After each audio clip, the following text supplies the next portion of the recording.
क्या सिर्फ 7 दिन सही से पढ़ाई करके क्लास 10 हाफ ईयरली में 80%, 90%, 95%, 99% स्कोर किया जा सकता है? सच बोलूं, अभी तुम्हें ये इम्पॉसिबल लग रहा होगा, लेकिन आज इस वीडियो के बाद ये इम्पॉसिबल भी पॉसिबल हो जाएगा। और हाँ, एक कड़वी सच्चाई अभी बोल देता हूँ, अब तक तुमने अपना काफी सारा टाइम वेस्ट कर दिया है। सच ये है कि तुमने बहुत सारे वीडियोस देख लिए हैं, पर रिजल्ट है 0। पता है ऐसा क्यों है? क्योंकि सिर्फ देखने से मार्क्स नहीं आते, चैलेंज लेने से आते हैं। और वही चैलेंज आज हम लेने वाले हैं। जो हो गया उसे भूल जाओ, अब सिर्फ एक फोकस है, लास्ट 7 डेज। ये 7 डेज आपकी लाइफ के सबसे इम्पोर्टेंट डेज होने वाले हैं। अगले 7 दिन में तुम 7 महीने की पढ़ाई करने वाले हो, लेकिन आप प्रॉमिस करो, आपको कितनी भी मेहनत करनी पड़े, आप पीछे नहीं हटोगे। Guys, this video is extremely important for all the students, so please watch this video till the very end to avoid your big loss. Welcome to Satyam Gupta class 9th and 10th। यार, वीडियो को like करके आप प्यारा सा comment कर दो। 7 days challenge is started, let's start the video. मैं तो सबसे पहले आपको 5 रूल्स बता देता हूँ 7 डेज चैलेंज के। अगर आपके स्कूल में पढ़ाई नहीं हो रही है तो आपको स्कूल नहीं जाना है, लेकिन अगर आपके स्कूल में पढ़ाई हो रही है तो जरूर जाना है। नो टाइम टेबल, यानी आपको घंटे गिनने बंद करने होंगे। एक्चुअली में कितने चैप्टर्स कंप्लीट हो रहे हैं वो देखने होंगे। नो डिस्ट्रैक्शंस, अभी आपने जिसको भी दिल दिया होगा उससे वापस ले लीजिए। अगर स्क्रॉलिंग ज्यादा करते हो तो बंद कर दो। घर का काम घर वाले करेंगे, आप बस पढ़ाई करोगे। नो डिस्ट्रैक्शंस, कोई बहानेबाजी नहीं चलेगी। कल से पढ़ लेंगे ये सब कहना आज से ही बंद कर दो। एंड नो कंपैरिजन, हम किसी दूसरों से नहीं, खुद से खुद का कंपैरिजन करेंगे। मेरे दोस्त, अब आपको बताता हूँ 4 इजी हैक जो आपकी स्टडीज को बहुत ही इजी बना देंगे। लेकिन उससे पहले वीडियो का सबसे important part, subject wise 7 days challenge. सबसे पहले बात करते हैं आपके फेवरेट सब्जेक्ट मैथमेटिक्स की। तो भैया 7 डेज चैलेंज के अंदर डे 1 पे आप करने वाले हो रियल नंबर्स, डे 2 पर आप करोगे पॉलिनोमियल्स, डे 3 पर आप करने वाले हो pair of linear equations, day 4 पर आप करोगे क्वाड्रेटिक इक्वेशंस, डे 5 पर अरिथमेटिक प्रोग्रेशन प्लस ट्रायंगल्स। क्योंकि भाई एपी वाला चैप्टर छोटा है, इसलिए आप ट्रायंगल को एडजस्ट कर लो डे 5 के अंदर। डे 6 में आप करोगे कोऑर्डिनेट ज्योमेट्री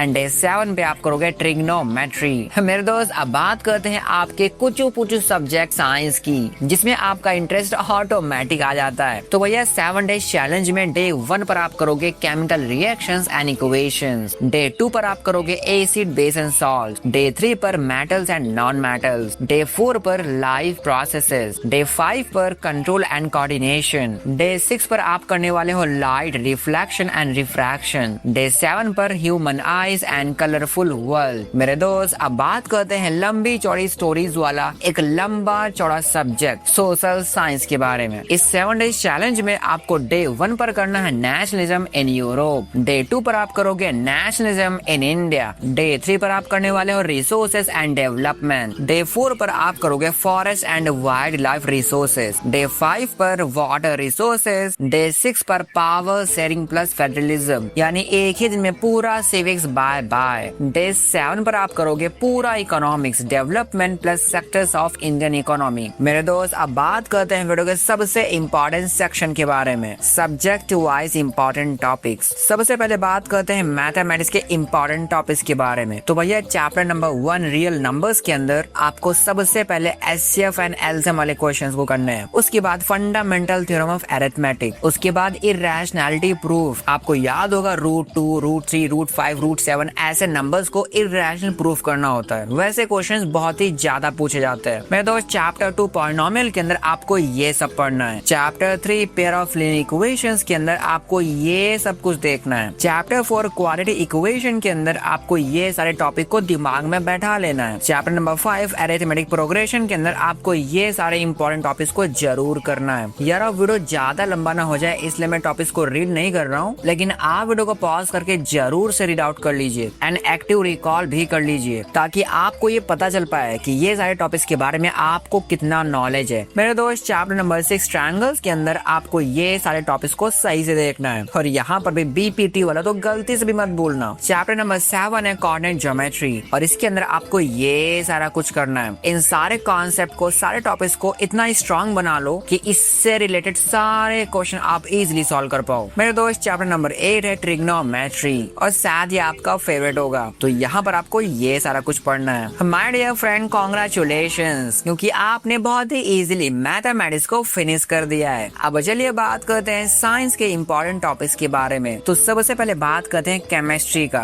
तो यार केमिस्ट्री का चैप्टर नंबर 1 है केमिकल रिएक्शंस एंड इक्वेशंस। यहाँ पर आपको ये सारे कॉन्सेप्ट को सही से दिमाग में बैठा लेना है। चैप्टर 2 है एसिड बेस एंड सॉल्ट, यहाँ पर आपको ये सब पढ़ना है। चैप्टर 3 है मेटल्स एंड नॉन मेटल्स, और ये काफी ज्यादा इंपॉर्टेंट चैप्टर है। इन सारी चीजों को एक्टिव रिकॉल करते हुए सही से पढ़ाई कर लेना। यार अब बात करते हैं बायोलॉजी के बारे में। तो यहाँ पर चैप्टर नंबर 5 है लाइफ प्रोसेसेस। इस लंबे चौड़े चैप्टर के अंदर आपको ये सारे टॉपिक्स को सही से देखना है। और यार अगेन आपका भाई आपसे रिक्वेस्ट करता है कि वीडियो को पॉज करके इन सारे टॉपिक्स का एक्टिव रिकॉल जरूर करो। आपको कम से कम पता तो चले कि इन सारे टॉपिक्स के बारे में, कॉन्सेप्ट्स के बारे में आपको पता कितना है। चैप्टर नंबर 6 है कंट्रोल एंड कोऑर्डिनेशन, और ये वाला चैप्टर भी बहुत ही ज्यादा इंपॉर्टेंट है। आपको ये ढेर सारे टॉपिक्स को सही से दिमाग में बैठाना है। यार अब बात करते हैं फिजिक्स के बारे में। तो यहाँ पर चैप्टर नंबर 9 है लाइट, रिफ्लेक्शन एंड रिफ्रैक्शन। और सच बता रहा हूँ यार ये काफी ज्यादा लेंथी चैप्टर है, बट बहुत ही इजी है और स्कोरिंग है, तो इसे जरूर से कर लेना। क्वेश्चन प्रैक्टिस बढ़िया से कर लेना, आपके मार्क्स यहाँ पर कटने वाले नहीं है। मेरे दोस्त चैप्टर नंबर 11 है human I and colourful world. इस छोटे से चैप्टर में से आपको बस ये सारा कुछ पढ़ना है। And my dear friend congratulation again, क्योंकि आपने बहुत ही इजीली साइंस को फिनिश कर दिया है। यार अब बात करते हैं एसएसटी के इंपॉर्टेंट टॉपिक्स के बारे में। हम स्टार्ट करते हैं हिस्ट्री के साथ। तो यार हिस्ट्री का चैप्टर नंबर 1 है नेशनलिज्म इन यूरोप। ये भी काफी लेंथी चैप्टर है, और यहाँ से आपको बस इतने से इंपॉर्टेंट टॉपिक्स को देखना है। चैप्टर 2 है नेशनलिज्म इन इंडिया। ये भी काफी लेंथी चैप्टर है, और बस ये सारे टॉपिक्स को सही से देख लेना। यार अब बात करते हैं ज्योग्राफी के बारे में। तो ज्योग्राफी का चैप्टर 1 है रिसोर्सेज एंड डेवलपमेंट, और यहाँ पे आपको ये सब पढ़ना है। चैप्टर 2 है forest and wild life resources, यहाँ से आपको ये सब स्टडी करना है। चैप्टर 3 है वाटर रिसोर्सेज, और यहाँ पर आपको बस ये 5 टॉपिक्स को देखना है। मेरे दोस्त अब फिजिक्स के भाई सिविक्स की बात करते हैं, जहाँ पर चैप्टर नंबर 1 है पावर शेयरिंग। बहुत ही प्यारा सा चैप्टर है यार, पढ़ोगे तो मजा आ जाएगा। बस ये सब पढ़ लेना यार। चैप्टर 2 है फेडरलिज्म, बहुत ही इंटरेस्टिंग सा चैप्टर है भाई, बस यही सब पढ़ लेना। 5 चीजें हैं बस। मेरे दोस्त अब बात करते हैं इकोनॉमिक्स के बारे में। तो यहाँ पर चैप्टर नंबर 1 है डेवलपमेंट, और यहाँ पर आप बस ये 6 चीजें सही से देख लेना। चैप्टर 2 है सेक्टर्स ऑफ इंडियन इकोनॉमी, और ये सारे इंपॉर्टेंट टॉपिक्स आपको पढ़ने हैं। My dear friend again congratulations, क्योंकि आपने सोशल साइंस को भी फिनिश कर दिया है। यार अब बात करते हैं इंग्लिश के बारे में। तो इंग्लिश के 7 डेज चैलेंज में सबसे पहले आपको रीडिंग पैसेज सेक्शन करना है। डे 2 पर ग्रामर सेक्शन, डे 3 पर राइटिंग स्किल सेक्शन, डे 4 पर प्रोज ऑल चैप्टर्स, डे 5 पर poetry sections all chapters, day 6 पर supplementary sections all chapters, and day 7 पर रिवीजन कंप्लीट सब्जेक्ट। मेरे दोस्त अब जल्दी से हिंदी के बारे में बात करते हैं। तो डे 1 पर आपको अपरित बोध करना है, गद्यांश और काव्यांश दोनों। डे 2 पर व्याकरण, अलंकार, पद परिचय जो भी है आपके पास। डे 3 पर साहित्य, क्षितिज, गद्य खंड, काव्य खंड और कृतिका वाली बुक। डे 4 पर लेखन करना है। डे 5 पर revision plus writing practice. Day 6 पर PYQs और हाफ ईयरली का सैंपल पेपर। लेकिन भैया हमारे पास तो हाफ ईयरली का सैंपल पेपर है ही नहीं, तो यार आप नॉर्मल सैंपल पेपर ले लीजिए, उसमें उन क्वेश्चंस को टिक लगा दीजिए जो आपके हाफ ईयरली सिलेबस में। लो बन गया आपका हाफ ईयरली का सैंपल पेपर। डे 7 पर आपको करना है फुल लेंथ पेपर प्रैक्टिस, और इसके लिए अगर आपको आपके स्कूल का प्रीवियस ईयर क्वेश्चन पेपर मिल जाए तो बेस्ट रहेगा। मेरे दोस्त अब बात करते हैं 4 इजी हैक्स के बारे में। तो सबसे पहली चीज है मेकिंग टू डू लिस्ट, यानी हर दिन आपको अपनी टू डू लिस्ट तैयार करनी है कि आज मुझे काम क्या करना है। Track your progress each night, सिर्फ टास्क बनाने नहीं है, टास्क कंप्लीट भी करने हैं, और सोने से पहले उसे चेक भी करना है, अपना प्रोग्रेस को ट्रैक करना है। तीसरी चीज है नो प्रोक्रेस्टिनेशन, यानी आपको अपना टारगेट कंप्लीट करने के बाद ही कोई दूसरा काम करना है। नो ओवर थिंकिंग, आपको ओवर थिंकिंग बिल्कुल भी नहीं करनी है कि यार क्या 7 डेज में सब कुछ हो जाएगा, क्या मैं इतना पढ़ाई कर भी पाऊंगा। यार सोचने से बस दिमाग खराब होगा। आप सोचो मत, डायरेक्ट काम करना स्टार्ट कर दो। यार सोच के देखो, अगर आपने पढ़ाई नहीं किया तब तो आपके फेल होने की भी चांसेस हैं, लेकिन अगर आपने हिम्मत करके 7 डेज चैलेंज को एक्सेप्ट कर लिया और उसमें काफी हद तक प्रोग्रेस दिखा दी, तब तो आप डायरेक्ट जीरो से हीरो बन सकते हो। इसलिए ओवर थिंकिंग नहीं करनी है, सिर्फ पॉजिटिव सोचना है। मेरे दोस्त अब आपको बताता हूँ हाउ टू स्टडी। यार पढ़ाई करने के बस 3 मेन स्टेप्स होते हैं। सबसे पहला लर्निंग, रीडिंग। यहाँ पर आपको वन शॉट लेक्चर्स देखने हैं, एनसीईआरटी एग्जाम्पल्स करने हैं। इसके बाद आपको रिविजन करना है। आप नोट से कर सकते हो, एक्टिव रिकॉल से कर सकते हो। और तीसरी चीज है प्रैक्टिस। आपको क्वेश्चन बैंक्स लगाने हैं, एक्सरसाइजेस करनी है। एंड लास्ट चीज है एनालिसिस, यानी आप जो भी ऊपर काम कर रहे हो उसका एनालिसिस बहुत ही ज्यादा जरूरी है। इसलिए टाइमली एनालाइज भी किया करो मेरे दोस्त। यानी लर्निंग के बाद रिविजन करना है, रिविजन के बाद प्रैक्टिस करना है और ये सब करने के बाद एनालाइज भी करना है। यार अगर आप ये वीडियो यहाँ तक देख रहे हो तो आपको मिलने वाला है एक सरप्राइज। मैं क्लास 9 और क्लास 10 के लिए मैथमेटिक्स का पूरा सिलेबस करवाने वाला हूँ आपको हाफ ईयरली एग्जाम से पहले।